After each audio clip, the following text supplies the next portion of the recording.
Common Council meeting for the September 12, 2023 meeting. So the first order in the agenda is called to the order to the meeting. Second, I please stand up for the Pledge of Allegiance.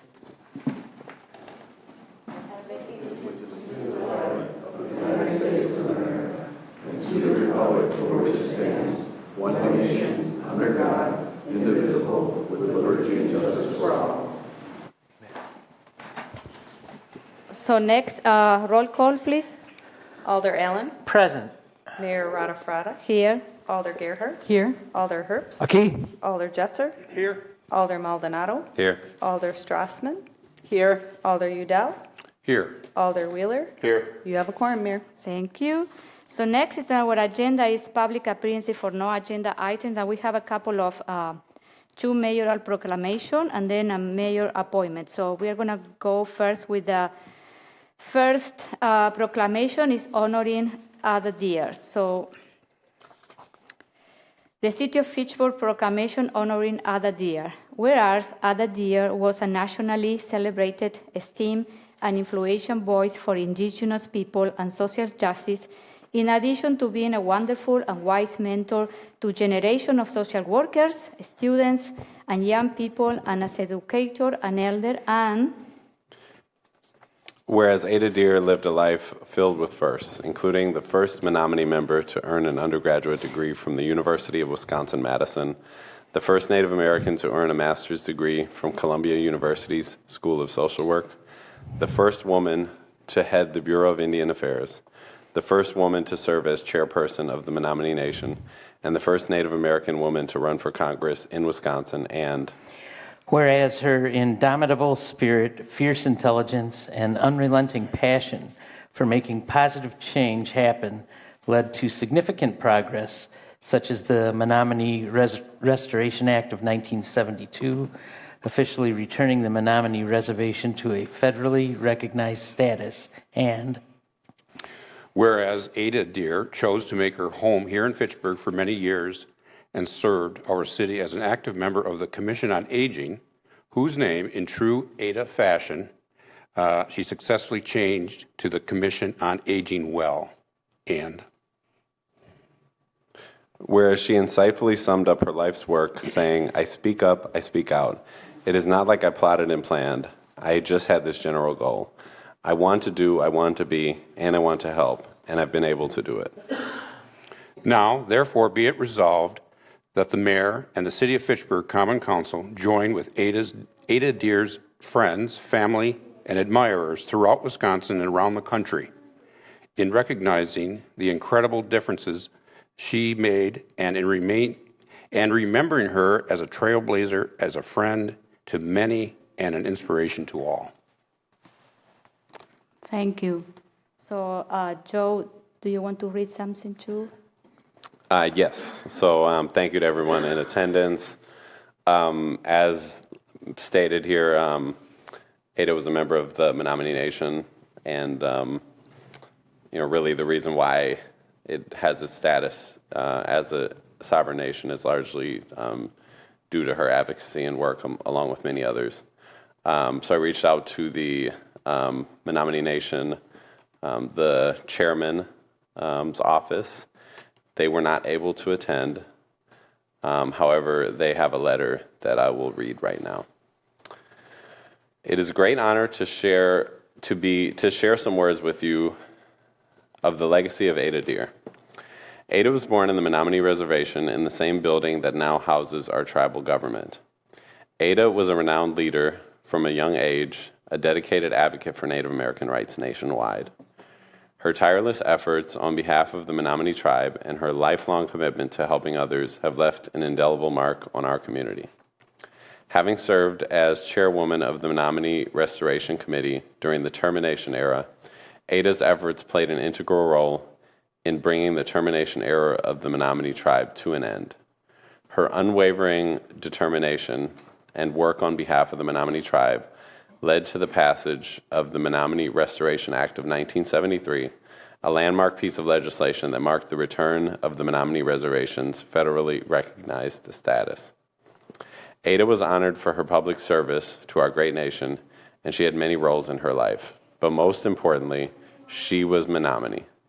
She lived her life in accordance with her cultural beliefs, showing her resiliency and determination as a Menominee woman leader. Her unwavering spirit, resilience, and dedication serve as an inspiration to us all.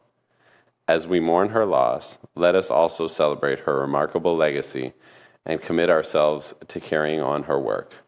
Together, we can honor her memory by continuing the fight for justice, equality, and the empowerment of Native American communities. On behalf of the Menominee Nation, thank you to the Fitchburg Mayor and Common Council members for our beloved Ada Deer. Signed, Jenna Kakak, and I apologize if I mispronounced her name, Chairwoman, Menominee Tribal Legislature, Menominee Indian Tribe of Wisconsin. And I'll also add that if you'd like to learn more about many of these terms, Ada always reminded me to read her book, Making a Difference. So I encourage you to read the book because it includes a history of her legacy and kind of all the things that she's done in her life. So pass it off to you, Mayor. Okay, thank you, Joe. So now we are invited friends. Mayor, former Mayor Aaron Richardson is here too. Thank you for coming. So if you want to take a picture, okay, with the proclamation.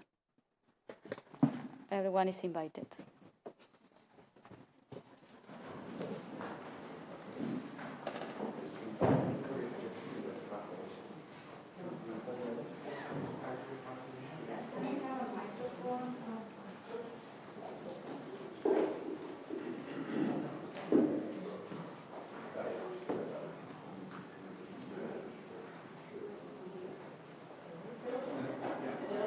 Okay. Yes? No? No? No? For the sake of my camera, could you maybe do two rows? Two rows? Yeah, two rows.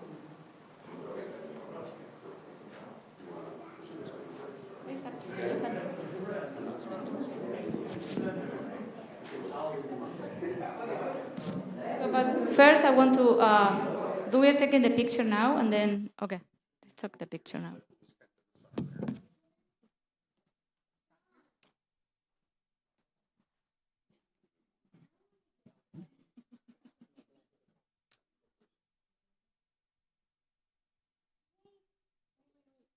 One more. Come on, you got to do another one. You got to get.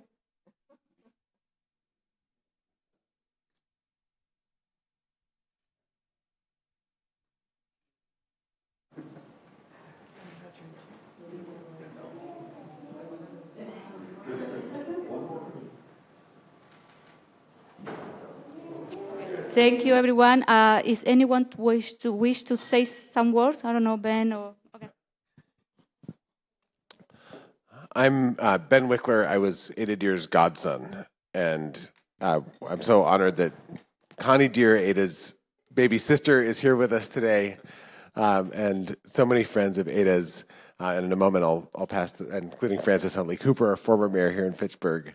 In a moment, I'll pass the microphone to my mom, Lynn McDonald.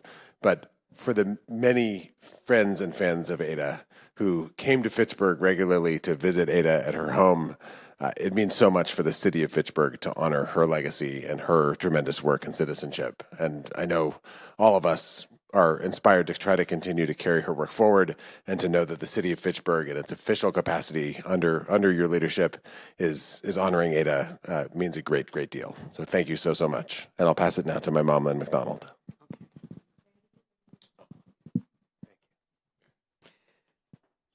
Thank you to Fitchburg for making this proclamation. If Ada were alive, she would be so honored. I brought Ada here when Frances Huntley Cooper was honored. We were both moved by all of the wonderful things that people said. Of course, I believe Ada can actually hear and is aware from up there. She wants to thank you all, so I am saying her words for her. Ada and I were best friends. We will always be close despite Ada having passed on. Half of Ada's ashes are in Madison, and half will be on the Menominee Reservation. In Madison, she is buried in Forest Hill Cemetery. I love that cemetery. First, it is a city park. Second, it is inclusive. It has several Ho-Chunk Indian mounds. Ada showed me these years ago. They were the first ones I ever saw. Also, Jews, whites, blacks, and other people of color, all the governors are buried there. Rich and poor, Confederate soldiers and Union Army soldiers are buried there. Ada and my husband had our monuments out there at the end of July. On August 25th, a month later, Ada was buried there. After the burial ceremony, 4 wild swans suddenly landed and sang their wild calls. Such an amazing coincidence. But I do not believe in coincidence. After that, Joe Deere asked us to tell different stories about Ada that others might not know. And Connie told this story. She said, when she was born, Ada was 13 years old. So she's the youngest sister of 5 children. Her mom said, Ada, I have to get to the hospital. You've got to drive me. Ada had never driven, but she got her there, and here she is. Okay, thank you very much for coming, okay? Thank you.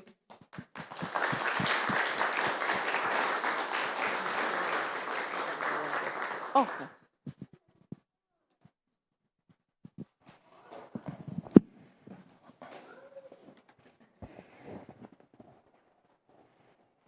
While the mayor is coming back, I just wanted to say a few things. I first met Ada in, I think it was 1999 or 2000. And I had an opportunity on 3 occasions to sit in her living room and chat with her about different things going on. She was always interested in what was going on in Fitchburg, but she opened my eyes to a lot of Native issues that were going on nationwide. And so I think she was always positive whenever I talked with her. She was always smiling. And I think she's going to be missed by a lot of people. Her sphere of influence was pretty broad, and there's going to be a hole that will need to be filled over time. Thank you, Jay. Thank you, Jay. So the next proclamation is we are recognizing Hispanic Heritage Month. So Gabriela, can you start? Whereas, for more than 30 years, the United States of America has recognized from September 15 to October 15 as Hispanic Heritage Month to recognize the countless social, cultural, economic, and historical contributions of the residents of the United States who have their roots in Spain, Mexico, Puerto Rico, as well as Spanish-speaking countries of Central America, South America, and the Caribbean. And por más de 30 años, los Estados Unidos de América ha reconocido desde el 15 de septiembre hasta el 15 de octubre como el mes de la herencia hispana, para reconocer las innumerables contribuciones sociales, culturales, económicas e históricas de los residentes de los Estados Unidos que tienen sus raíces en España, México, Puerto Rico, así como en los países hispanoparlantes de Centroamérica, Sudamérica y el Caribe. Y whereas Hispanic Heritage Month begins on September 15 in honor of Independence Day of 6 Latin American countries, including Costa Rica, El Salvador, Guatemala, Honduras, Nicaragua, and Mexico. And considerando que el mes de la herencia hispana inicia el 15 de septiembre en honor del Día de la Independencia de 6 países latinoamericanos, incluyendo Costa Rica, El Salvador, Guatemala, Honduras, Nicaragua, México y whereas Latinos participate politically in government at all levels, from school boards to the governor's office, from city councils and mayors to Congress, and considerando que los latinos participan políticamente en el gobierno en todos los niveles, desde las juntas escolares hasta la gobernación, desde los ayuntamientos y las alcaldías hasta el Congreso, y whereas Hispanic Heritage Month is one of enormous pride for over 63 million Hispanics and Latinos living in the United States, comprising 18.1% of the population, with a growth of 23% from 2010, according to the 2020 census, and with 25% of American youth is Latinx. And considerando que el mes de la herencia hispana representa un enorme orgullo para más de 63 millones de hispanos latinos que viven en los Estados Unidos, de acuerdo con el censo del 2020, y con un crecimiento del 23% desde el 2010 y que representa el 18% de la población, y un 25% de la juventud estadounidense es latina, y Whereas the U.S. Census Bureau estimates that by 2060, Latino people will represent over 28% of the total U.S. population, with 119 million residing in the United States. And considerando la Oficina del Censo de los Estados Unidos estima que para el año 2060 las personas latinas representarán más del 28% de la población total de los Estados Unidos, con 119 millones de que residirán en los Estados Unidos. Y whereas Latinos are the fastest growing constituency in Wisconsin, with more than 447,000 Latinos calling Wisconsin their state and home, representing 7.6% of Wisconsin's population. And considerando que los latinos son el electorado de crecimiento más rápido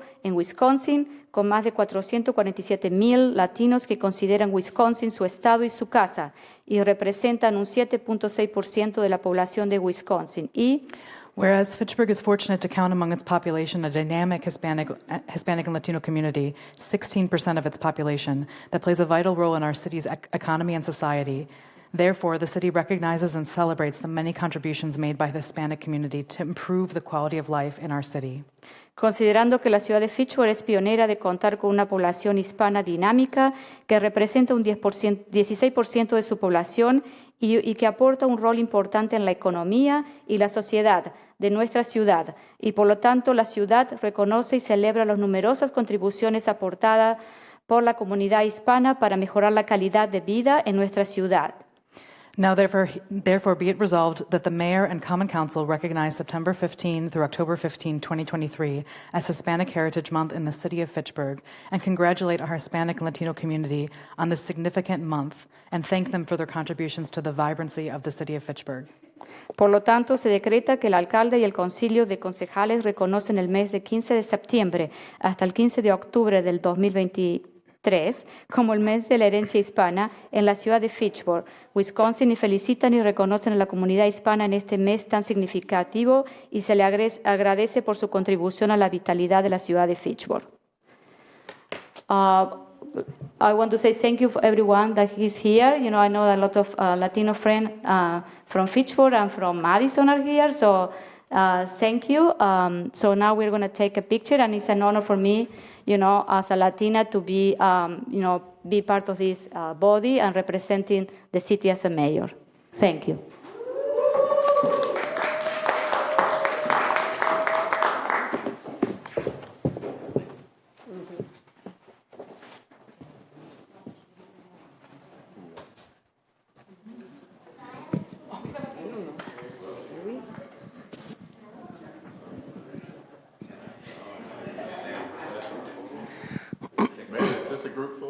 Yeah, everyone is invited. Yeah. Hello, lady. It's very special because you're the mayor. Congratulations. Thank you. Hello, hello. Is this on or no?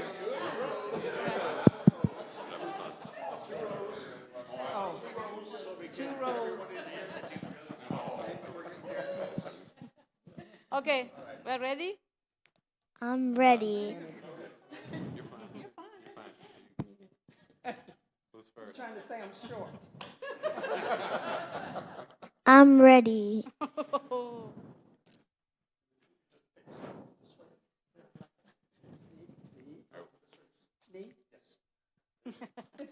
See? Who's first? You're not that short. John? Yay.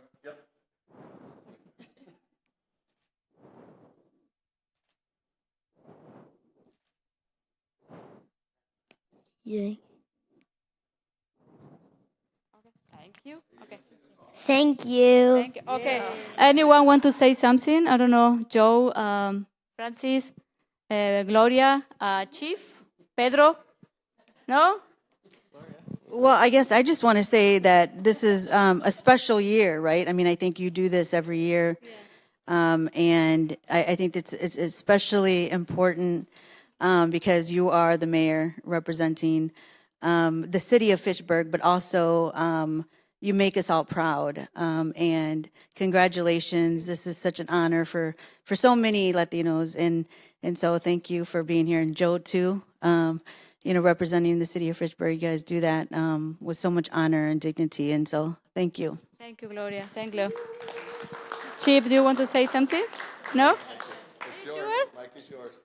Yeah, I can say something. I just want to thank everybody for coming. Kind of where we live, we're in the Belmar area, and there's a lot of areas like Fitchburg that are just like that, where you have a lot of families, a lot of people with just incredible stories of coming here, making a life for themselves, and really contributing so much to our city, to the culture of our city, to the economy of our city.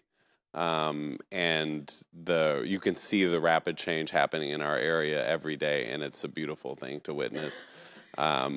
Especially kind of seeing, my grandparents, seeing, the work that my own wife here has done and overcome, and her family and the contributions that they've made. It's a blessing, and it's really an honor to be able to sit on this body and convey the voices and the needs and the concerns of other people who represent and live in this city, because their voices matter just as much as anybody sitting up here. So thank you.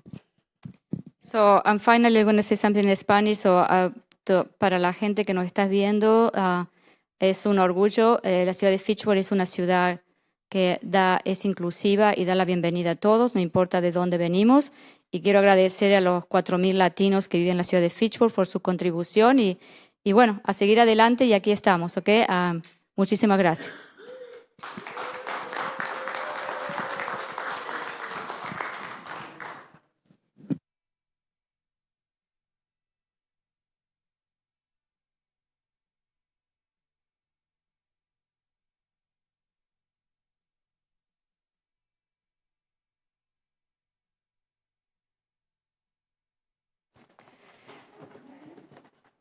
Okay. So next, we have a mayoral appointment. So I need a motion to. I'll move approval of Josh Nacker to the Plan Commission. Second. Okay, so Josh, would you like to come to the microphone and tell us who you are and why you want to do this? Sure, thank you. My name is Josh Nackert. I've been a Fitchburg resident since 2019. I am really excited by the opportunity to serve on Plan Commission. My wife and I moved down here to raise a family, and we're really drawn to this area because a lot of the future-looking planning, right? The incorporation of natural elements, the opportunity for families to really make a life down here and have a livable and accessible city. And so I'm excited to dig into that deeper, to hopefully contribute to that for future generations, including my kids. And super passionate about sustainability from both a citizen perspective as well as an environmental perspective. Any question for Josh? Okay. Just one quick comment. I serve with Josh on RCC, and he's incredible, very intelligent, so well prepared, and I think he'll be a delightful addition to the Plan Commission. Thank you. Okay, thank you, Gabriela. Any other comment? No? Okay, so all those in favor of appointing Josh Nacker to the Plan Commission, say aye. Aye. Any opposed? The motion carries. So welcome, bienvenido. Thank you very much. So next we move to, I need to open a public hearing. So the public hearing is regarding Resolution R-149-23 to discontinue and vacate the public way described as Blaney Road in its entirety. In Section 14, T6N R9E of the City of Fitchburg, Dane County, Wisconsin, and pursuant of the Section 66.1003 of the Wisconsin Statutes.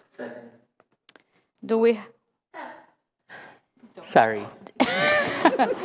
Do we have anyone in the audience? No. Virtual? No? So I am closing the public hearing. Okay. So next we move to the consent agenda. So moved. Second. Gabriela. I'd like to remove the minutes. Okay. So all those in favor of the consent agenda without the minutes, say aye. Aye. Aye. Any opposed? Motion carries. So what is the issue with the minutes, Gabriela? There's a change to the voting order on ordinance 2023-014, and I did send it to Tracy for posterity, but I'll read out the changes. So I believe it should read: motion to approve made by Gerhardt, second by Allen. Angela West registered to speak. Motion to amend as laid out by Plan Commission made by Allen, et cetera, et cetera. Motion to amend carried. And then this part is the most different. So motion to amend to remove the phrase "is at least 10 acres and" made by Allen, second by Herbst. Motion to amend carried.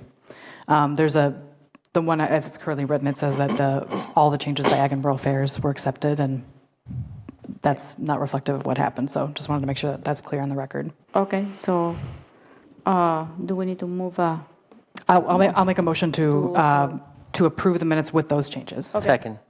All those in favor of approving the minutes with Gabriela changes, say aye. Aye. Any opposed? The minutes carries. So, okay. So next we have, where we are.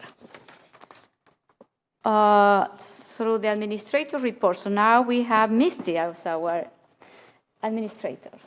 Pinch hitting again, yeah. So the Senior Center held the patio groundbreaking yesterday, and they're hosting the annual event in honor of National Senior Center Month this Friday, September 15th from 5 to 8 p.m. It's going to have music, food, and beverage. The fall recycling event is this Saturday, September 16th from 8 a.m. to 11 a.m. at the City Hall campus. The next Chamber Business After 4 event is September 20th at 4 p.m. at St. Charles Station, which is the former Liliana's. The intersection of Lacey and Sain reopened September 1st with stop sign traffic control.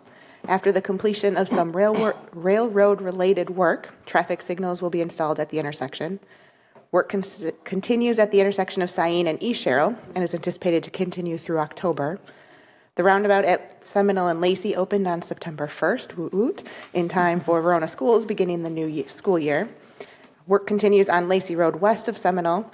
Curb and gutter has been installed in a portion of this project, and initial paving in the section with curb and gutter is anticipated to begin within the next week or so. This project is currently on track for completion in mid-November. And that is it. Thank you, Misty. Any question for Misty? No? Okay. So next we move to the commission and committees report. So we are going to start with Plan Commission. One moment, just let me pull this up. I'm going to move to postpone Resolution R-14923 to the November 14th meeting. Second. All those in favor of postponing Resolution R-149-23, say aye. Aye. Any opposed? The motion carries. Next. I'll move to postpone Resolution R-16323 to November 14th. Second. And the reason for this is just that things aren't ready yet, so we're going to do both of those together down on November 14th. All those in favor of postponing Resolution R-163-23, say aye. Aye. Any opposed? The motion carries. So next one. I move approval of Resolution R-11723, authorizing execution of an agreement for cost sharing for the creation of the South Stoner Prairie Neighborhood Plan between the City of Fitchburg, Fitchburg Minerals LLC, Payne and Dolan, and Fitchburg Hills LLC, Yahara Materials. Second. Did Plan Commission approve? Yes. Did Finance Committee approve? Yes. Okay, And- so you're going to talk about this? Or? Yeah, and to clarify, this one that came back, do we have to make a motion to amend? Or okay. No, it's fine. So to clarify, this we discussed this at the last meeting and made requests to change the composition of the steering committee. Those changes have been made. So there is now one representative from Yahara Materials and one representative from Payne and Dolan. And I believe the rest of the composition is the same. Yes. It's just those change. So, and I believe that's all the changes there are. Yay. Any question? Diana is here if you have additional question for this. No? Oh, Bill. Well, so when you say the composition of the rest of the committee remains the same, does that mean it's 7 instead of 9? I believe so, but I'll let Deanna speak to that. Yeah, I can take that. And no, sorry, we're going to stick with 9. And so what we've done is we've proposed from a staff level to suggest that Edgewood College would take one of the additional positions that have been opened, and then another person from Crescent Crossing neighborhood. Any other question? No? Oh, Bill. Yeah, one more. So in the verbiage in the agreement, it says the city is going to pay an amount not to exceed blah, blah, blah. And then later on it says in the event that the plan exceeds that amount, blah, blah, blah. So what happens if, because we're talking about both the city and the developers are not to exceed $64,000, but then it says, well, if it exceeds that, then the developers are only on the hook for $64,000. So does that mean that the city is on the hook for any over? Take that one too. That was some language that the developers wish to have in the agreement, but staff has no intention, and council has already approved the full amount with the consultant. Staff has no intention of doing anything that what's different in terms of the numbers in the cost share agreement, and then what has already been approved by council under the consultant contract. Any other questions? No? All those in favor of resolution R-117-23 say aye. Aye. Any opposed? The motion carries. Okay, so next we move to Board of Public Works. Okay, David. I'll move approval of resolution R-159-23, McKee Farms Park Tennis Court and Fence Replacement Approval. Second. Did the Board of Public Works approve? They did. Park Commission? They did. And Finance? Yes. Yes, okay. So what it is? Who is, Scott, do you wish to speak? Or Let's let Scott. Scott, okay. Oh, Tim is here too. I don't know, Tim, do you want to start with this? Sure, I can start with it. Okay. So the tennis courts at McKee Farms Park were constructed in the 1990s and have had maintenance completed over the years, including track filling, leveling course, and a new colored surfacing. Back in 2023, the Common Council approved the City of Fitchburg ARPA TID closure investment plan, which included a budget allocation for the tennis court reconstruction in the amount of $767,000. So as part of this project, staff evaluated 4 different surfacing options. As part of the evaluation, we took into consideration the life expectancy of each application. We estimated the annual maintenance costs for each of the applications. And then we also looked at the court surface playability, including safety for the players. So we're looking to approve the contract for Parisi Construction. Parisi is the same contractor that is working on Lacey Road for us doing the reconstruction project, and we have a very good working relationship with them. And Parisi also has performed identical work at Rip Park in Wanakee, and we're looking to award the contract in the amount of $996,576.50. This resolution also has a budget amendment. We're looking to allocate $276,000 from the TID closure fund and allocate that to this project. Thank you, Tim. Do you want to add anything else? No? Any questions? Comments? Okay, Gabriela. I was wondering if you could share what you shared in finance about the longevity of the court. And actually, certainly what we did do is we tried to compare apples to apples, and we put it on a 50-year a replacement, and actually the poured-in or the Pro Bounce is on a 30 to 35 year replacement. So as you, which Alder Jester recognized at the Board of Public Works, that actually this would be a 50-year or a 60-year replacement, which would actually reduce the amount of dollars that would need to be allocated annually in order to replace it. But this surface is 30 to 35 years as far as longevity. I have a question about the, if this surface is, with the rapid changes in temperature that we have here in Wisconsin, like we have these very, very cold winters, and then, the heat, it's going to affect the I don't know, the physics or the chemical of the surface, you know what I mean?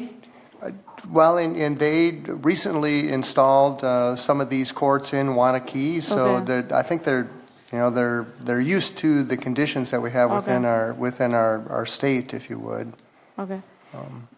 Can you explain how long it's going to take to do this? Well, if all goes well, the idea, and actually part of this project is not only the replacement of the tennis court, but also the fence and the sidewalk and those kinds of things around it. So they're looking to get started with that this fall, and actually looking to install the Pro Bounce in the spring. There's certain temperatures that there needs to be in order for them to install it, and we do have a July 1st completion date on the project. Okay. So. Gabriela. Are you looking to change the rental rates for the tennis courts, given the fact that they'll be brand new? We didn't. I don't believe we did, no. We can change it in the budget. Pardon me? We can change that in the budget. Certainly. During the budget. Yeah, and I don't know whether or not we should. I just curious if it would be considered or if it should be considered. I think that'd be reasonable, that's for sure. I have another question. Are they planning to remove the light pole too? No? Okay. No. One of the things that we did consider was trying to create 8 courts, but with the lights the way they are, that just didn't. We weren't interested in removing the lights and replacing them, so we were really kind of stuck with the current 6 courts that we have at McKee. I know, Jay. Yeah, I can't find it right now, but wasn't there weren't they going to have to take the fencing down to replace this surface? What we'll do is we're going to replace the fence, so they'll take it down. So all the fence is coming down. Right. And then actually, when we do have to replace it, or when someone has to replace it in 30 or 35 years, what they'll be able to do is just take out a couple of the anchor fence poles and be able to gain access that way. So is the underlying there's asphalt there right now. So Correct. Is the asphalt going to be removed? Yes. So that'll be all hauled away, and then what will happen is there's going to be new base and. Yep, and we're actually going to raise the tennis courts a little bit to get above the 100-year floodplain, similar to the splash pad. Got you. Any other questions? I had a question, I forgot. Okay. I forgot. So, we need 2/3 of the vote because it's an amendment to the budget. Okay. So, any other comment, question? No. Okay. So I will ask for a roll call because it's 2/3 of the vote. Thank you, Mayor. Alder Allen. Aye. Alder Gayhart. Aye. Alder Herbst. Aye. Alder Jetzer. Aye. Alder Maldonado. Aye. Alder Strassman. Aye. Alder Wheeler. I'm sorry, Alder Udell. Aye. Alder Wheeler. Aye. Motion carried. Thank you. Thank you, Scott. Thank you, team. So what is next, David? Next, I'm going to move re-referring amended resolution R-16023 back to Public Works. Second. And Plan Commission too. And Plan Commission. Okay, thank you. I don't know what the amendment was, but So someone will have to enlighten me on that. So, Tim is here. I don't know. Tim, do you want to explain why we are doing this? Yeah, so in phase two, what we did is it was supposed to be a sidewalk that was being constructed. So we changed it to an 8-foot wide bike path. And then we also removed the mid-block crosswalk for that bike path and moved it up to the crossing at the roundabout so that it's more safe in the mid-block. Okay, thank you. So, all those in favor of referring resolution R-160-23 to Board of Public Works and Plan Commission, say aye. Aye. Any opposed? The motion carries. So next we move to Park Commission. David. I'll move approval of Resolution R-15823, Stoner Prairie Park, Planning Design Services approval. Second. Did Parks Commission approve? Parks approved. Did Finance Committee approve? The Finance Committee approved. Okay, thank you. What is this? So we are hiring Emmons and Oliver Resources to do the planning for this park, assist us. This is a contract for $33,000. And if you look in the packet, you can see a few things, but maybe Scott or Tim wants to go in a little more detail, what we're getting for what they're doing for us on this. Yeah. I can take that one. Actually, as the Common Council approved the Stoner Prairie Park Master Plan, the next steps are to determine what the final amenities, the final design of the amenities are going to be. What components of the playground are going to be there, what the shelter is going to look like, the mixture of the prairies, and those kinds of things. So working through the Park Commission will get those details determined, and once they're determined, then EOR will assist us in putting together the construction documents, getting the project bid, and helping us with the construction of the project. So that's what it is.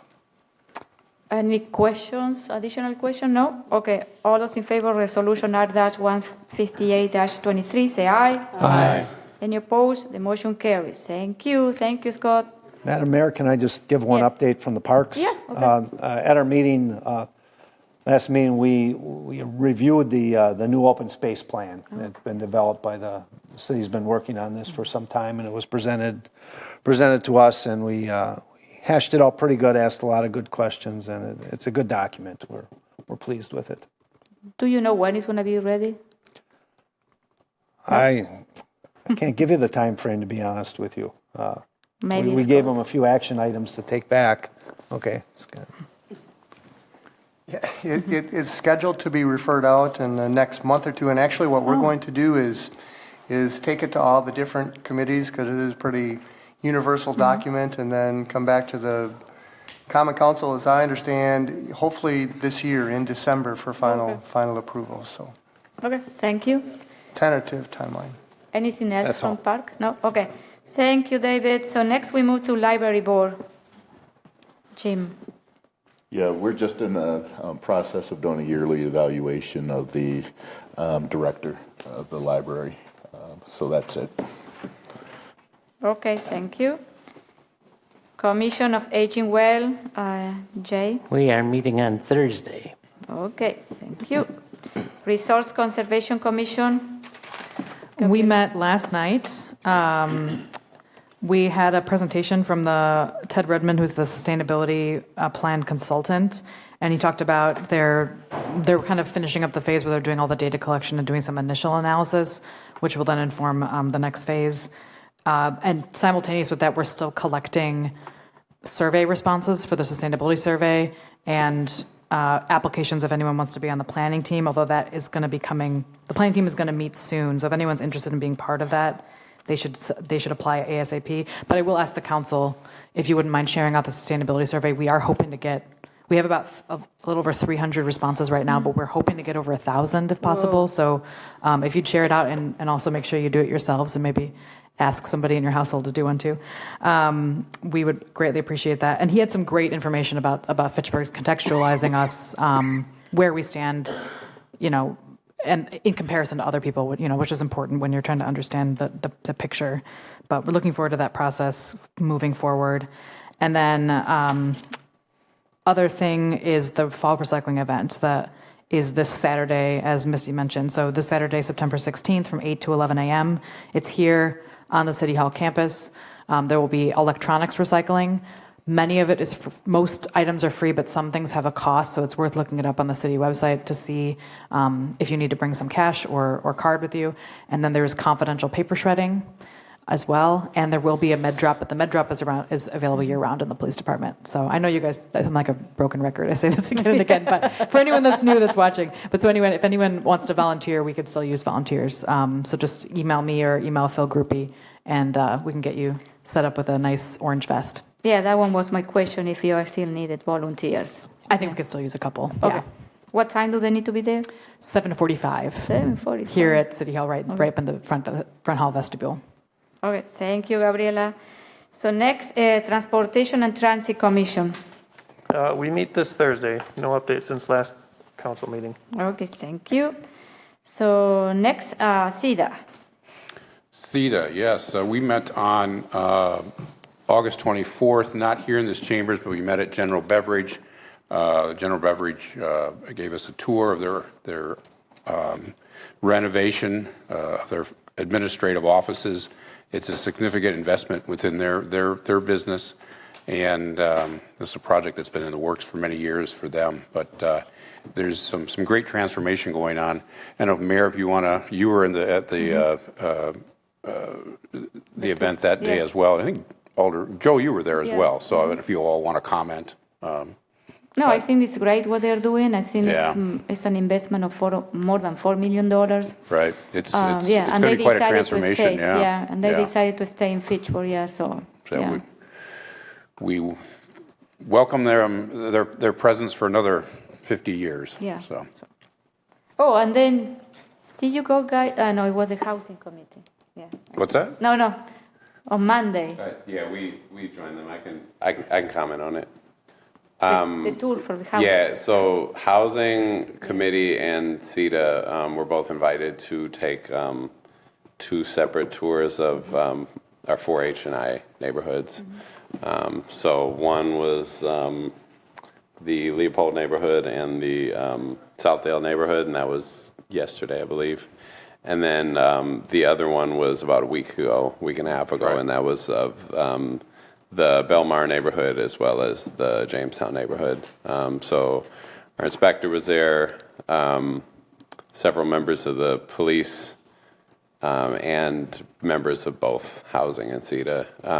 The tour was primarily focused on kind of looking at the quality of housing there and the structural things that landlords do or don't do that contribute to safety. We also kind of looked at streets, kind of crime data, lighting, all of the little details that sort of make a neighborhood what it is. And it was, even though I'm very familiar with many of these neighborhoods, it was interesting to kind of see from the perspective of our inspector or the police and kind of what little details contribute to different factors. So definitely worth the time, and I appreciate everybody for coming. Okay, thank you. Anything else from CEDA? No, nothing else. Thank you. Okay, so next, Randy, again, Agricultural and Rural Affairs Committee. Yeah, Ag and Rural, we have not met since our last council meeting, so nothing to report. Okay, thank you. Bicycle Committee. Our next meeting is October 3rd at 7:30 a.m. I also want to share a piece of news from Bike Fitchburg. The city's civic campus was designated a gold bicycle-friendly business designation this week. Fitchburg also has the most bike-friendly businesses of any city in Wisconsin with 14. And it is in a 3-way tie for 14th in the nation. Madison has 13, so Fitchburg actually has more businesses that are bike gold friendly than Madison. Fitchburg was also featured on the Wisconsin Bike Fed webpage touting the state's bicycle-friendly businesses. And, just obviously the bike committee is very diligent in creating the infrastructure to have the city be bike-friendly. So appreciate all the folks that put in that effort and hard work. We are going to receive the award in next council meeting. So, okay. Thank you, Joe. EMS, Jim. Nothing to report. Okay. Healthy Neighborhood Committee. Yeah, the committee met last week, and I guess the biggest thing that came out of that is there's going to be work on updating the strategic plan. Okay. Housing Advisory Committee. Yeah, well, I guess Joe kind of gave us the bulk of the update, which is fine. And in fact, there's an event coming up this Thursday that I'm going to have to miss out on due to another commitment, but Joe has the details on that as well. Oh, yeah. There is a Roots and Roofs Pathway to Equity Housing Fair. It's September 14th, 2023, this Thursday at 6:30 p.m. at the Urban League of Greater Madison. It's going to be a variety of different elected officials and housing advocacy organizations. The mayor will be there, I'll be there, and potentially some of our city staff will also be there to kind of share the various housing initiatives that we have in the city of Fitchburg. Thank you. Landmark Preservation Commission. We have not met. Tree Advisory Committee. We meet Thursday. Yes, okay, thank you. So next, we move to the Police Facility Oversight Committee. Jean. Nothing to report. Nothing to report. Okay. Okay, thank you for the reports. So now we are moving to the Standing Committee report. So we are going to start with Finance. Okay, first of all, motion to approve Resolution R-168-23, Library Meeting Room AV Project. Second. Who is going to comment on that? You? No, I will. Okay. All right. Staff's been working, as we all know, on updating our public meeting rooms in City Hall and Library. The public meeting rooms have been set up for new AV technology. The updates in the large meeting room at the library is a change order from the original project with AV updates, and in the Jeannie Seelig room and the council chambers. So we are adding this budgeted project to stay consistent with the AV updates in our public meeting rooms, and we're using the same vendor that we initially planned and installed the original AV technology. I don't know, Misty, if do you want to add anything to that? Oh, Jeremy's here. Or Jeremy. I keep forgetting about Jeremy up there. Jeremy, did I steal your thunder? Never. I think he's got it right. The only other comment I would say is that this is a split funding project, so part of it's coming from the library and part of it's coming from PAC TV. So it'll serve two purposes. One, for the meeting coverage of our public meetings, but also it's a public meeting space, so the library can benefit from the AV system as well. So we're splitting the costs on that. Any other question for them? No? Okay. So all also in favor of resolution R-168-23, say aye. Aye. Any opposed? The motion carries. Thank you. So next, personnel. Personnel Committee met on September 6th, and we had quite a long meeting, a good meeting. A couple things we did. First, we updated the classification title from electronic services librarian to digital services librarian to kind of keep with the terminology that's more modern. No pay change or anything, just a title change. We reclassified our code enforcement inspector 2 to class 3. Jack Pearson has taken on a lot of duties, so we promoted him. And then we added classifications. These are hiring classifications for engineering technician 1 and engineering technician 3. Strangely, there was only a number 2. There was not a 1 or 3. So we are adding those to create some ability to hire people at different levels and also create promotion opportunities. So we do think that we have been without an engineering technician, one of those positions for more than 6 months at this point. So we think adding a lower classification level might allow us to recruit somebody. And for clarity, these are people with, this is somebody with an associate's degree. It's not a professional engineering license. So if anyone's looking for an engineering technician position, we are hiring. And then we had the rest of the bulk of the meeting was spent on presentations. The first from the police department is their staffing presentation where they talked about a 5-year hiring plan. And then the fire department where they talked about staffing, sort of a 5-year plan, but more kind of a phased approach to what they would like to see in order. And it was a really good discussion. One of the reasons that we called we asked the chiefs to come in to do these presentations was because of the Baker-Tilly organizational study didn't really fully capture the challenges of those particular departments. And if you just read that report, I don't think you get a sense of what those departments, what the challenges are. So we asked the chiefs to come in and give an end of presentation to kind of add to that. And I do encourage the council to watch it. I will send out an email. I'll attach both of the presentations and I'll put the links to the meeting, just to make it easier to find. And I will also include the organizational study link and the link to the meeting for that. And we also just commented on the fact that we have a lot of great information going into the budget process, more than maybe we've ever had about staffing, so that we can make, educated decisions about and make those choices, especially as we're facing, potentially a really tight budget. Having that full amount of information, I think, is really important. So really happy that we were able to convene those meetings, and encourage anyone that's interested, and also the council members, to watch that if you can make the time. And that is all. Thank you. Public safety and human services. Still quite a few events going on in the city. Runs to events. The popular Hop House Beer Run is coming up, and also very happy in Terra Vesa.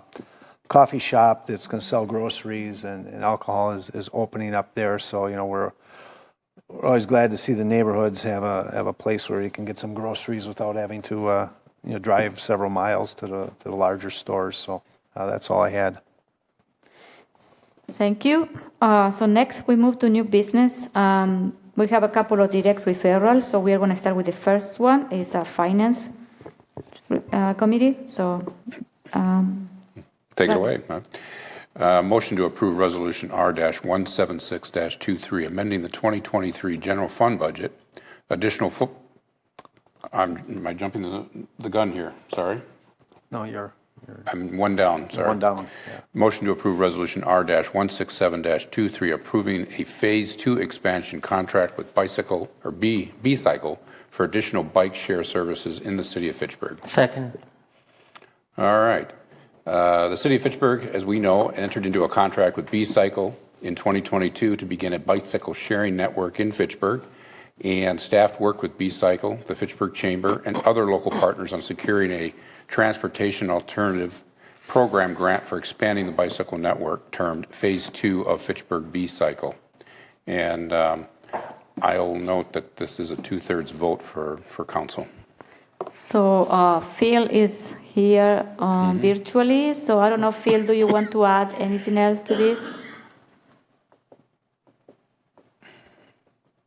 Sure, thanks. Yeah, so this is something that council has already discussed and voted on in terms of approving the initial contract with B-Cycle that dedicated $50,000 of CETA funding for the Phase 1 B-Cycle installations. Council's already moved on both the initial grant application for this TAP grant as well as the state municipal agreement that was agreed on last winter. This is just kind of the final phase of council approval that we need in order to actually spend the funding so that we can get rebated from the Department of Transportation with this federal grant money. The amendment has to do with just moving the budget from one bucket to another, given the possibility of given that reimbursement. But we have a contract agreed to with B-Cycle that will lay out the expectations for this Phase 2 expansion. We certainly hope that there will be a lot of success with this program, and we'll see further expansion beyond that. But this Phase 2 is really just about the estimated $400,000 project that is the Phase 2 expansion. $320,000 of that will be reimbursed through the DOT grant. So that is what this what this pre-approval and resolution covers. Thank you. David? So where's the other 80,000 coming from?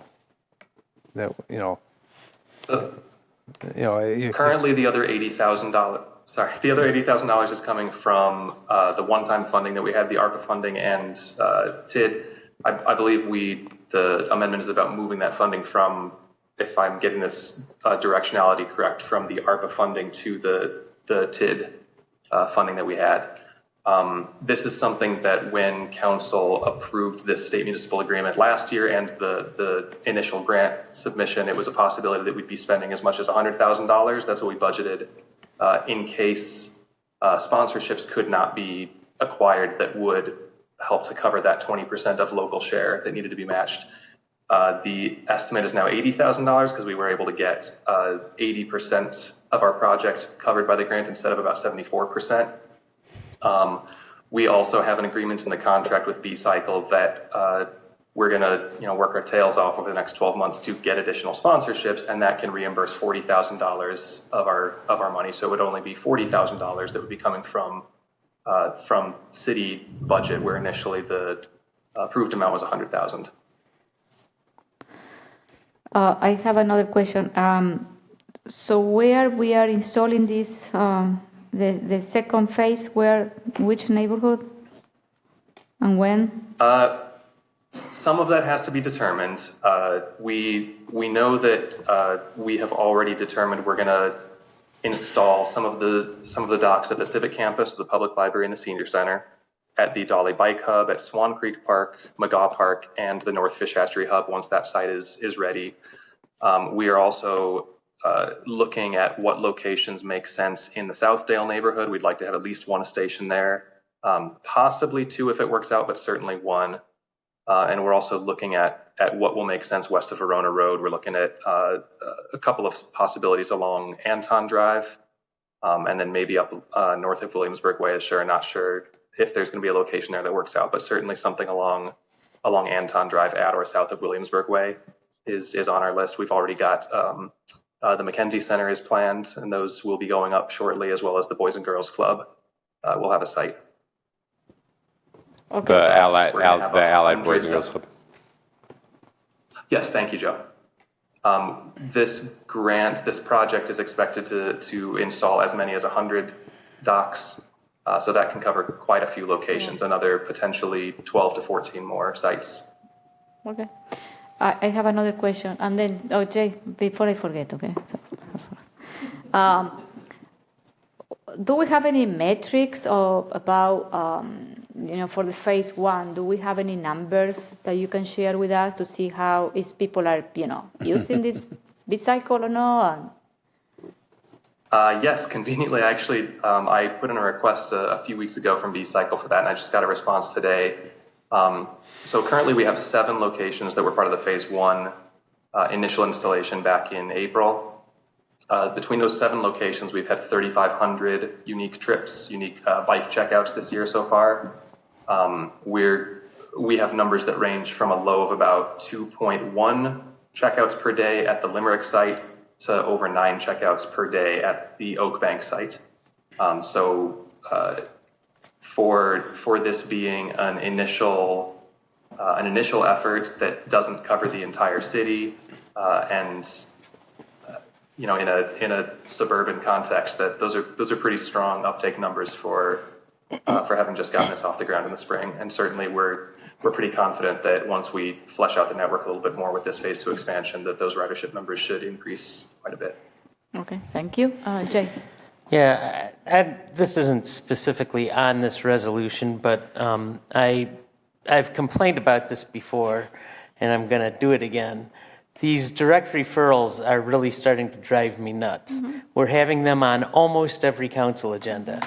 And this is a great example of something that could have gone through the normal referral process, so I don't know why it ended up being a direct referral, but we need to get a better handle on these things because I think people who follow council agendas, sometimes they actually look at the consent agenda so they can see what's being referred out to committees. And if they don't see it, then they've got to look at every single committee agenda to see if there was something that was direct referred, because otherwise there's no notice until it shows back up on a council agenda like this. So I would really like to see us get rid of as many of these direct referrals as possible and go through the normal process. Some of them that are time sensitive, so we need to. Some are, but this one clearly is not. Yeah, and well, for this one, what I can speak to, and what I can speak to is that we were having discussions, Misty and I were having discussions with B-Cycle back in June about creating this contract for phase 2. There were various delays from needing to hear back from B-Cycle's legal team, when they've got a lot of other things going on and they're short-staffed, to our contact that we had with the Department of Transportation that initially greenlit some of our things, like we're going sole source through B-Cycle rather than putting out a competitive bid, which required special approval for federal dollars. Our contact with the DOT retired in the middle of this project and apparently didn't really do a great job at documenting things, so we had to go back through several levels of approval again to actually get paperwork in hand that we thought was filed. So our initial goal was to have this going live in June or July, ideally late July. And with all these delays, it got to a point where we just said we need to get these docs out this year. We need to have a chance to get some uptake and keep building on this momentum in 2023. So that's the reason we went direct referral here. I absolutely agree that I don't like doing direct referral. It's happened a few times to me now. And I would much prefer to have this go through the standard process. So for my part of that, I'm sorry, but we had a number of delays here that just were not anticipated. Mm-hmm. Well, this wasn't a specific attack on you. So I hope you didn't take it that way. It's just because this is happening at almost every meeting where there's these direct referrals. And, I realize stuff comes up, but this is excessive in my view. Okay. So we need 2/3 of the vote for this. So I will ask for roll call. Thank you, Mayor. Alder Allen. Aye. Alder Gerhart. Aye. Alder Herbst. Nay. Alder Jetzer. Aye. Alder Maldonado. Aye. Alder Strassman. Aye. Alder Udell. Aye. Alder Wheeler. Aye. Motion carried. Thank you. So next one, David. Resolution R-17623, amending the 2023 general fund budget, additional full-time firefighter and overtime overage. Second. So Chief, you're going to present this? Yeah, well, thank you very much. First of all, I feel like I'm at the USS Enterprise here, so for my younger firefighters in the audience, that's a Star Trek reference. I appreciate the time that you're allowing us to present this. Ultimately, this staffing proposal is being presented in an effort to address some of the extensive overtime that we have seen this year. We have little depth in the way of our career staff at the fire department. So when we have people who have been injured or are sick, it requires us to call in overtime. With our paid-on-call, paid-on-premises staff, they are tremendous value to us. I just can't order them in because they have full-time jobs that pay their bills. So it's very difficult for me to force somebody who does this part-time to come in. From a career perspective, that's a little bit easier because it is their full-time job. So to be able to address this and to ultimately work toward our staffing plan, this is one step closer to being able to provide the numbers that allow us to have more robust career staff. As I shared in the Finance Committee meeting, and I believe I shared this through personnel, is the fact that I do see us having a combination department for an extensive period, well into the future. The problem is I do see that recruitment is being affected, not just in the city of Fitchburg, but nationwide. So our ability to attract part-time staff has gone down. So we'll do what we can to be able to train and attract that part-time staff, build those firefighters up to the point where they are talented. The threat that we have in that situation is once we've trained them to the point where they're talented, They look for jobs that they can basically do this for a living. And if we don't have the positions to offer, they're getting them elsewhere. So I'd love to be able to retain talent. I'd love to be able to address that through an appropriate staffing plan and have a career base that allows us to eventually do that. This is a step forward in that direction. This allows us to put one of those career firefighters on this year.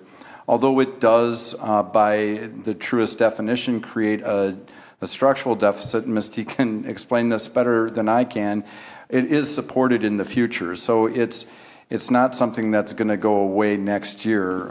Through shared services, through a shared revenue, we have been able to bring in additional funding. In addition to that, on the fire department side, we have done a deep dive on our budget, and we have worked with some entities like DaneCom to be able to reduce our exposure for cost. With our 2% dues through the Department of Safety and Professional Services, we have been able to see a $20,000 increase this year. That's typical from year to year, and a lot of that's based on the number of buildings that we see going up in the community. Our development affects that, and the number of inspections that we have to do. So what you're seeing is our ability to not only address the overtime and trying to reduce that number by putting on additional career staff. Because of the extensive number of firefighters that were off this year due to injury or due to a new baby being introduced into their family, we had more overtime this year than we have seen for a very long time. And this resolution also addresses our ability to fund that overage throughout the end of the year. And that is as close as we can get to a contingency. I'm going to ask Misty to explain where some of that money came from. It did involve things like additional funds that were received through building inspection, but Misty did a considerable amount of work to be able to find some funds that would make that realistic for us to support that overtime overage. Sure. So I would like to echo again the structural deficit comment. So usually you would not hear me say, yes, let's talk about a mid-year hire. But because we have that already addressed in the 2024 budget, and there is a clause in here that the council is now directing the mayor to include that position in the 2024 budget, that structural deficit is mitigated. So basically, the structural deficit is being able to hire this position early rather than waiting until 1/1/24. And the way that we are accomplishing that early hire is the building permit revenue that we collect. We always budget conservatively because we don't know how long this housing market will continue the way that it is. So we want to make sure that that's conservative, but things are still going very strongly. So it's one-time money this year. Things are going really well, and putting that towards a mitigated one-time early hire of a position that will be in the 2024 budget. And then as stated, this is working toward our staffing plan, the staffing plan that you saw through, that was an amendment or an appendix to the Baker-Tilly study. I've talked with many of you already about the staffing plan. I'm still open to being able to discuss that three-phased approach of 3 to 5 year implementation. But it gives you an idea of what we're trying to do to accomplish some of those goals this year already. Thank you. Any comment, question? Jim. Thanks, Chief. I just want to take this moment to remember the first responders who died on September 11, 2001 as a result of a terrorist attack on the United States. 343 firefighters died that day. 27 New York Police Department officers died, and I think it was 37 Port Authority officers who died, and 23 New York Police Department officers who died. And just remember those folks that put their lives on the line, who run to danger with no second thoughts at all, and the stress actually of that attitude that have on the families. Because, being a police officer myself, one thing that really struck me was when my son told me that some days he worried whether I was going to come home. And, people don't know this, but, every firefighter has a man down or firefighter down alarm on their radios. And just think that when those firefighters went down, you have firefighters, their comrades, who had to listen to those alarms as they were pretty much trying to get the bodies out of the rubble. And even to this day, because of all the toxic environment that they were working in, there are still firefighters and police officers who are dying, because from cancer and everything else. And I forget, I don't know if you know the number, Joe, but I think it was maybe a couple of dozen or more that actually died this year as a result of responding to 9/11. So I really just want to take this opportunity to thank the first responders who are in here, and also thank first responders all over who respond to danger on a daily basis. So one of the things I'd like to bring up there, the New York Fire FDNY, the New York Fire Department has about 10,000 sworn firefighters, more than that. But you look at the numbers that were affected, and 343 is ultimately what? I'm going through my percentage here real quick, but maybe 4-5%. When we were down 4 firefighters, and I don't want to draw this connection lightly, but when we were down 4 firefighters, we were down 5%. The effects that 9/11 had on their fire department, terrorist activity, terrible situation, we were experiencing this year with the off time that we had just with 4 people off, because that's 5% for us. So it's something that we feel. It's one of the reasons you see the overtime that you see is because of the fact that it's just not something that you typically plan for. You hope that you don't have 4 people injured. You hope that you don't have 343 people injured. But at some point, we had to pick up those pieces based on the cards that we were dealt and still provide a service. So it's a great correlation to share exactly how important that staffing element is, and it does not take away from the sacrifice that was made on September 11th. I am not trying to draw a direct correlation. I'm just trying to share how that impact can be felt in a smaller department. And this one was also a direct referral because it's a priority for me, what is happening with the overtime in the fire department, and I think we cannot wait another month. With this. So this is what I move forward to. So, and I hope you guys approve this. So, any other comment, question? Who's first, Gabriela? Here it comes. I did just want to give some numbers that we learned in personnel. The current overtime for just this year to date was over 8,000 hours, and last year, the entire year was 4,000. So we're already more than double what it was last year. And so that alone would justify this many times over. But yeah, I fully support this. I'm very pleased that this is coming before us before the end of the year. I wish it could have come sooner because I've been hearing about the stress that this has caused the fire department and the firefighters, and we ask far too much of you, and I regret that we can't do more, and I regret we couldn't do this sooner, but I very fully support that we're doing this now, and I'm happy we could do it before the end of the year, so thanks for making it work, despite the financial challenges that we face, and I do hope that we can do more for the fire department.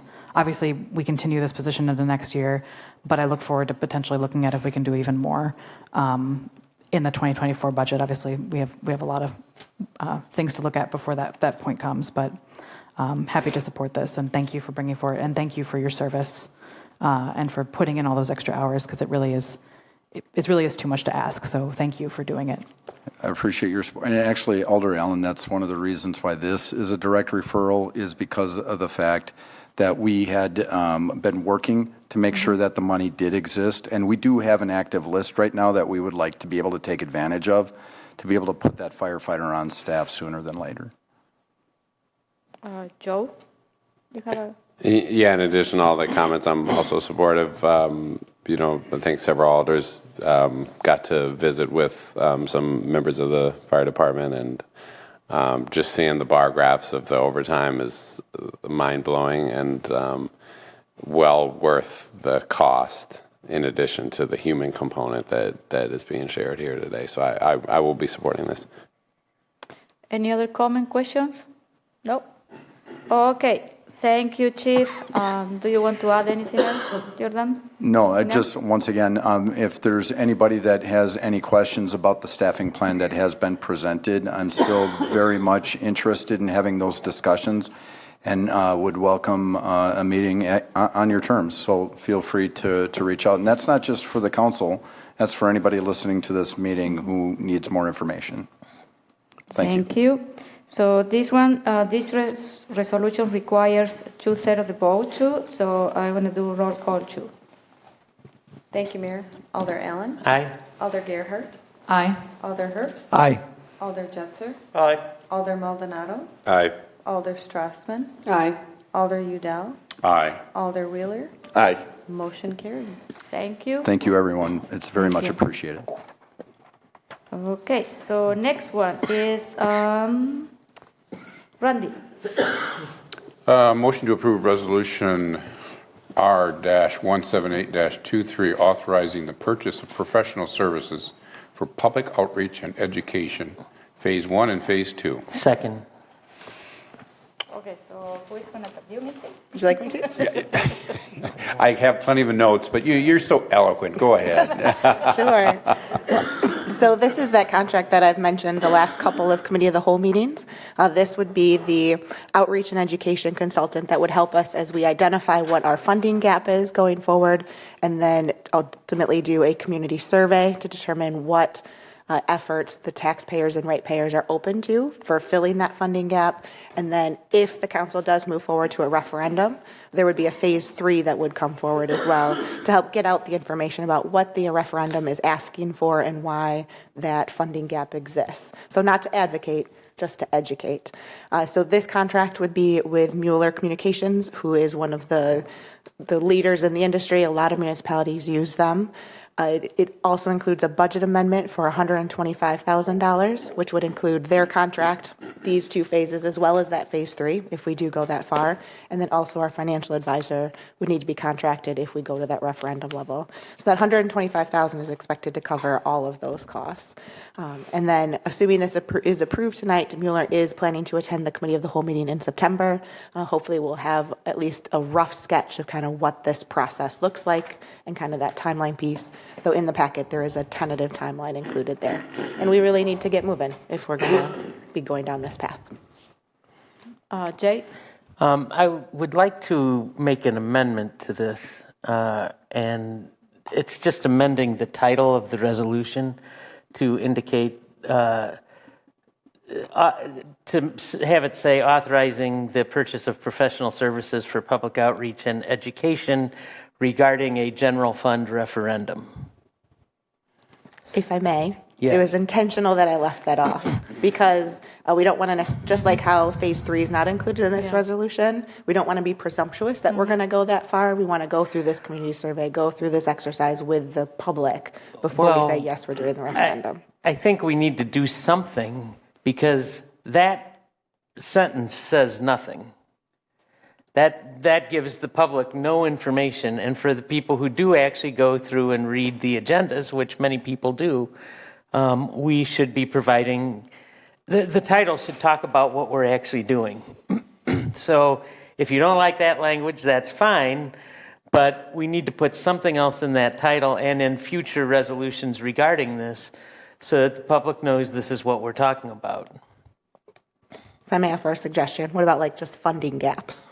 So public outreach and education regarding funding gaps or future funding gaps. I mean, that's fine. The reason that I provided the language I did is because as we've discussed this at several committee of the whole meetings now, it seems that the majority, I think everybody on the council recognizes that a referendum is what we're going to have to do. While we haven't taken an official vote on that, I think that's the direction we're headed. And I haven't heard anybody on this council be opposed to that. So I just think we need to be clearer when we're communicating things to the public. I mean, Even if you pulled up the packet and read this memo from Mueller Communications, it's boilerplate form letter. But you'd have, in order to figure out what was going on, you would have to read this paragraph, the second paragraph, which says, Mueller Communications will provide strategic communication counsel to develop an options assessment and community survey tool to facilitate public education, dialogue, and discussion to help the city of Fitchburg. Did I mention that that's still one sentence? And that you don't even, that's probably a 45-word sentence, and you don't even get to the word potential referendum until the end. So I just like things to be clear so the voters understand what we're doing. So anyhow, I made a motion. I'll second that motion. Thank you. Can you repeat the motion? The motion was to insert the words regarding a potential referendum after public outreach and education. Okay, can you repeat again that? Just to add the words regarding a potential referendum. Potential, okay. General fund referendum. It should say general fund referendum. Okay, Misty, do you have it? I wouldn't say general fund because it might not all be just general fund. Oh, okay. Well, okay then. We can leave general You know fund me, I out. get into details. Okay, so the motion is to add language saying regarding a potential referendum. Yes. Okay, so and the second was by David. So are you ready to vote? Do you have any comments about this? All those in favor of the amended language in the resolution, in the naming of the resolution, say aye. Aye. Any opposed? The motion carries. Okay. No, we just vote on the amendment. Yeah. Yes. Now you have to vote on the resolution. Yeah, exactly. Okay. All right. And that one is 2/3 of the vote, so I'm going to request roll call. Thank you, Mayor. So this is a roll call vote on the amended language main motion. Alder Allen? Aye. Alder Gerhart? Aye. Alder Herps? Nay. Alder Jetzer? Aye. Alder Maldonado? Aye. Alder Strassman? Nay. Alder Udell? Aye. Alder Wheeler? Aye. Motion carried. Okay, thank you. So we're moving forward. Okay, so next we move to, I don't know who is going to read this one. I can continue okay. to finish Thank it you. off. Sure. Motion to approve Resolution R-180-23, authorizing the mayor to sign the MOU between the WPPA and the city regarding the K-9 assignment and pay. Second. Okay, so Misty, can you explain that, or I can explain that? I can do it. I can do it. Yeah. So K9 Drago, who hopefully you have all met, included in the WPPA union contract is that assignment to be the one that works with the K9. That is previously Officer Parker that had that assignment. He has since been promoted to sergeant, and we would like to, both the city and the union would like to allow Sergeant Parker to continue that assignment, even though he's no longer a union employee. So this MOU basically allows him to continue that for 2 years or up to 2 years, depending on Drago's career. Any questions? So that Drago has been promoted too, isn't it? Sure. All those in favor of resolution R-180-23, say aye. Aye. Any opposed? The motion carries. Thank you. So next we move to mayors and ALDE reports. So I'm going to start with, let me see. So I think today we finished with a good final draft for the budget. So I think I feel good today that with the budget, the first, finalizing, we are doing that. So, and it's coming with a lot of good stuff. So thank you, Misty, for all your help. And this is my first budget, and it's taken me a lot of time and learning experience. So, The other thing that I did, I met with some of you, the two ALDE from each district. I met with District 1, 2, and 4, and I am hoping to meet with District 3. So we have good meetings. We discuss district issues. I share some of my comment about the budget and other things that are happening in the city. I also continue meeting with people. You know, I met with the Verona superintendent of the school district. I also met with the city of Middleton mayor. And I attended several events, the senior center patio ribbon cutting yesterday.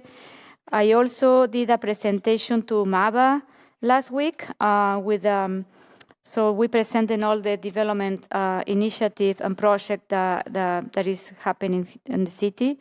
And especially we discuss a lot of housing issues and initiative, how they can also help us in this transition to all these great projects that we have in the pipeline with housing. Next,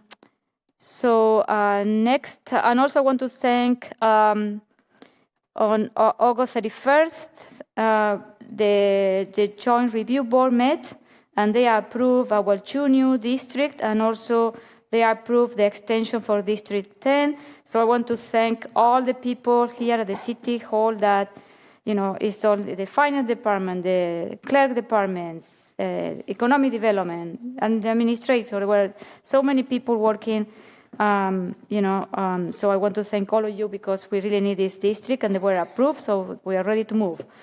The other thing I want to mention, a couple of next events that it will be great that you can attend. This Friday, the Senior Center is celebrating the Senior Month. And there's going to be an activity in the Senior Center starting at 5 o'clock to 8. So everyone is welcome. I think they're looking still for some volunteers, so you have some time. I'm going to be volunteer for 1 hour there. So come to celebrate our seniors. And also on Sunday, the city also is going to be at the Viva Mexico Festival, celebrating Hispanic Heritage Month. We do it every year. The fire department, police department, and some other staff are planning to assist. So that's it. This is for me for now. Any question for me? No? Okay, thank you.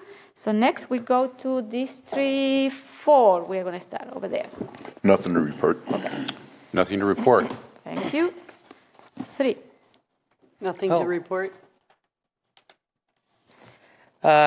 2 weeks ago, we had the movie night at Southdale, and it got really cold. When I left, it was 56 degrees outside, but there were about 60 or so residents that came to watch the movie. I now know what a GRU is. I did not know before, but now I know. And it was fascinating. People are thrilled out of their minds that the Lacey Road, Sain Road intersection is open and traffic is freely flowing. Yeah. The Sherrill Drive and Sain Road intersection is closed, but people are seeing progress every day, so they're feeling a little better about it. I'm going to be bringing a couple of, maybe just one ordinance revision to the council regarding Sherrill Drive's speed limit to deal with some other problems that we're having. But that won't be until our next meeting. It'll be referred out. So that's all I have. Thank you. District 2.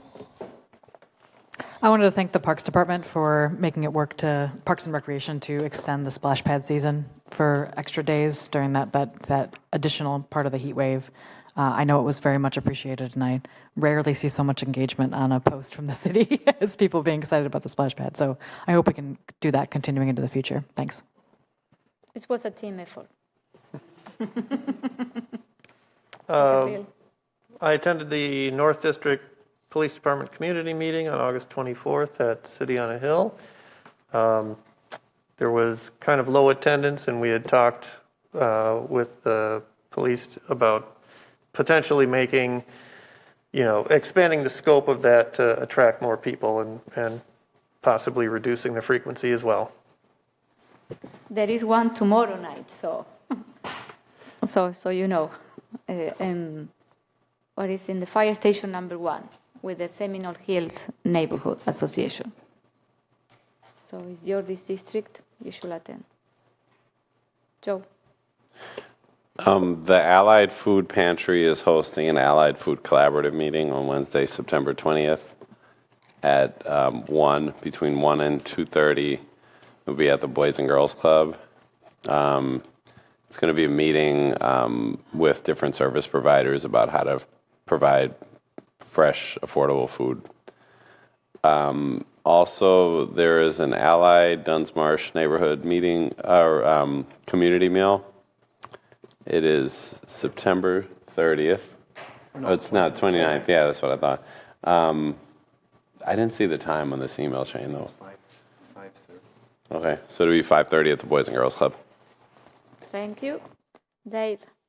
I got 3 things. One, not district related, but it is National Suicide Prevention Month. I suspect everyone in here has maybe been touched directly or indirectly by a suicide of someone they know in their lives. So just bring attention to that.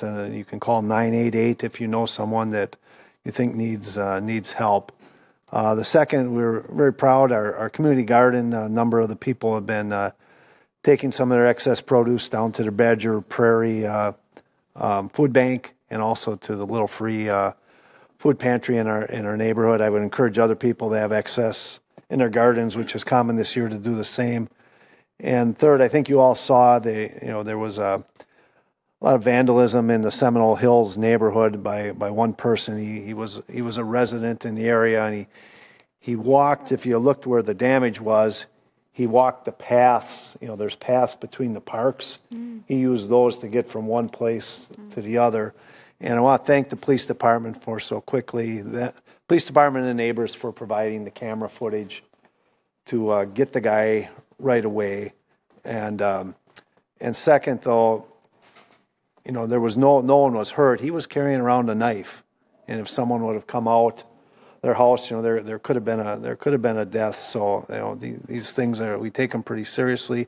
And again, neighbors vigilant for keeping their doors locked. He tried to get in a number of houses. And again, to the police for quickly finding the person and getting him arrested. So that's all I had. Thank you. So any other announcement? No? Okay. So our next Common Council meeting will be September 26th, and our next Committee of the Whole meeting will be September 27th. So I need a motion to adjourn. Second. All those in favor of adjourning, say aye. Aye. Any opposed? The motion carried. We are adjourning at 9:08. Thank you very much, everyone. Good night. Buenas noches.